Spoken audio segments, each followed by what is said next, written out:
വേൾഡിൻ്റെ പുതിയൊരു വീഡിയോയിലേക്ക് എല്ലാവർക്കും സ്വാഗതം.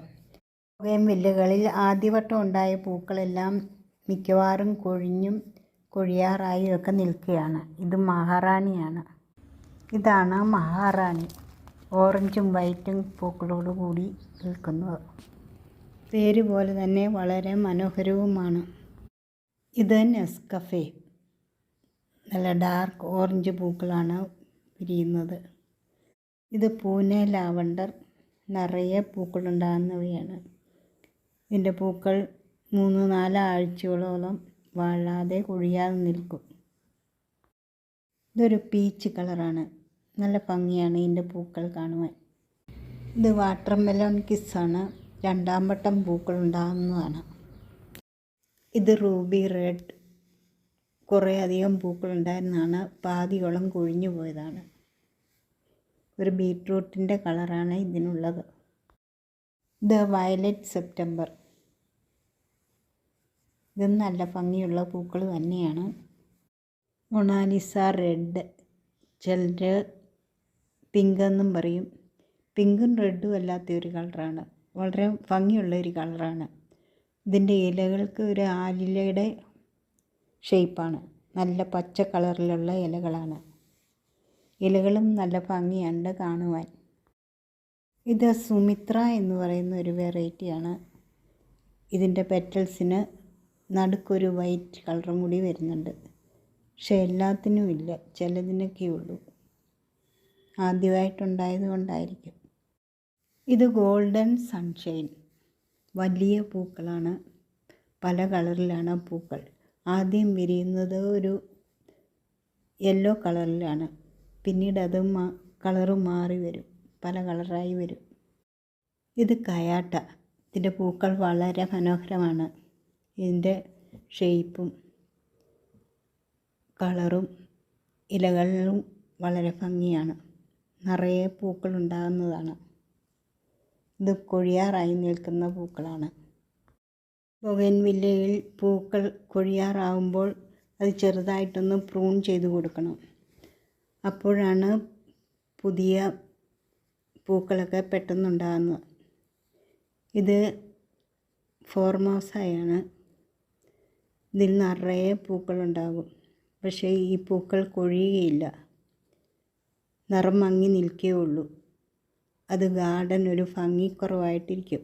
അതുകൊണ്ട് ഇങ്ങനെയുള്ള പൂക്കൾ കളറൊക്കെ മാറിക്കഴിയുമ്പോഴേ കട്ട് ചെയ്ത് മാറ്റണം.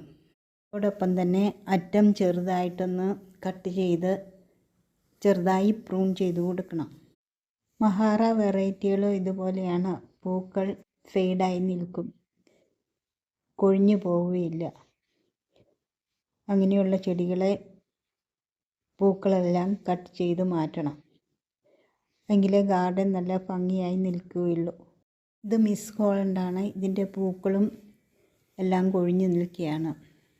പൂക്കളെല്ലാം കൊഴിഞ്ഞു നിൽക്കുന്ന ബൊഗെയിൻവില്ലകളൊക്കെ അപ്പോൾ തന്നെ നന്നായി പ്രൂൺ ചെയ്ത് അതിൻ്റെ അടിഭാഗമെല്ലാം നന്നായി വൃത്തിയാക്കി NPK 19 അതുപോലെ അല്ലെങ്കിൽ ചാണകപ്പൊടിയോ എല്ലുപൊടിയോ ചേർത്ത് ഇട്ട് കൊടുക്കുക. അങ്ങനെ വളർച്ചയ്ക്കും പൂക്കളുണ്ടാകുന്നതിനുള്ള വളങ്ങളും ഇട്ട് കൊടുക്കേണ്ടതാണ്. ഞാൻ NPK ആണ് ഇപ്രാവശ്യം ഇട്ട് കൊടുത്തത്. വെള്ളത്തിൽ കലക്കി ഒഴിച്ചു കൊടുക്കുകയാണ് ചെയ്തത്. ഞാൻ ചെറിയ ചെടികളൊക്കെ വാങ്ങിക്കൊണ്ട് വരുമ്പോൾ ചെറിയ പോട്ടുകളിലാണ് വെച്ച് കൊടുത്തിട്ടുള്ളത്. പിന്നീട് അത് കുറച്ച് വലുതായി കഴിയുമ്പോൾ കുറച്ചുകൂടി വലിയ പോട്ടിലേക്ക് മാറ്റി കൊടുക്കും. അതെങ്ങനെയാണെന്ന് നമുക്ക് നോക്കാം. ഇത് ഗോൾഡൻ ബ്രീസ റെഡാണ്. ഇത് മേടിച്ചുകൊണ്ട് വന്നപ്പോൾ ചെറിയ ചെടിയായിരുന്നു. അതുകൊണ്ട് ഞാൻ ചെറിയ പോട്ടിലേക്കാണ് നട്ടത്. ഇപ്പോൾ അത് കുറച്ച് വലുതായി. ഇനി അത് വലിയ പോട്ടിലേക്ക് മാറ്റാം. ഇത് 12 ഇഞ്ചിൻ്റെ ഒരു ചട്ടിയാണ്. ഇതിലേക്കാണ് പ്ലാന്റ് മാറ്റേണ്ടത്. 1/4 ഭാഗത്തോളം പോട്ടിംഗ് മിക്സ് ഇട്ട് കൊടുക്കുക. പ്ലാന്റുള്ള ചട്ടിയിൽ നേരത്തെ കുറച്ച് വെള്ളം ഒഴിച്ചു വെച്ചിരിക്കണം. അത് പെട്ടെന്ന് ചട്ടിയിൽ നിന്നും എടുത്തു മാറ്റുവാൻ എളുപ്പത്തിനാണ്. പ്ലാന്റ് ഇരിക്കുന്ന പോട്ട് പതിയെ ഒന്ന് തട്ടിക്കൊടുത്ത ശേഷം അടിയിൽ ഒരു കൈപ്പത്തി കൊണ്ട് പ്ലാന്റ് ഇളകാതിരിക്കുവാൻ വേണ്ടി പിടിച്ച ശേഷം തലകീഴായി പിടിച്ച് പ്ലാന്റ് പോട്ടിൽ നിന്നും മണ്ണോട് കൂടി എടുക്കുക. നേരത്തെ വെള്ളം ഒഴിച്ച് വെച്ചിരിക്കുന്നത് കൊണ്ട് പ്ലാന്റ് ബോട്ടിൽ നിന്നും ഈസിയായി ഇളകിപ്പോരും. മണ്ണിന് ഇളക്കമൊന്നും തട്ടാതെ ഇത് മണ്ണോടുകൂടി നേരെ പോട്ടിംഗ് മിക്സ് നിറച്ച് വച്ചേക്കുന്ന പോട്ടിലേക്ക് വയ്ക്കുക. ചുറ്റുഭാഗത്തിലും മണ്ണിട്ട് നിറയ്ക്കുക.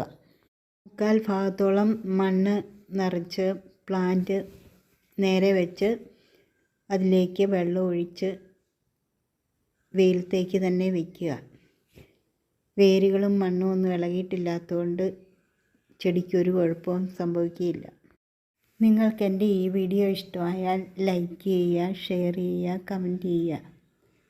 ആദ്യമായി വീഡിയോ കാണുന്നവരാണെങ്കിൽ സബ്സ്ക്രൈബ് ചെയ്ത് സപ്പോർട്ട് ചെയ്യുക. പുതിയൊരു വീഡിയോയുമായി വരും വരെ ബൈ. Thank you.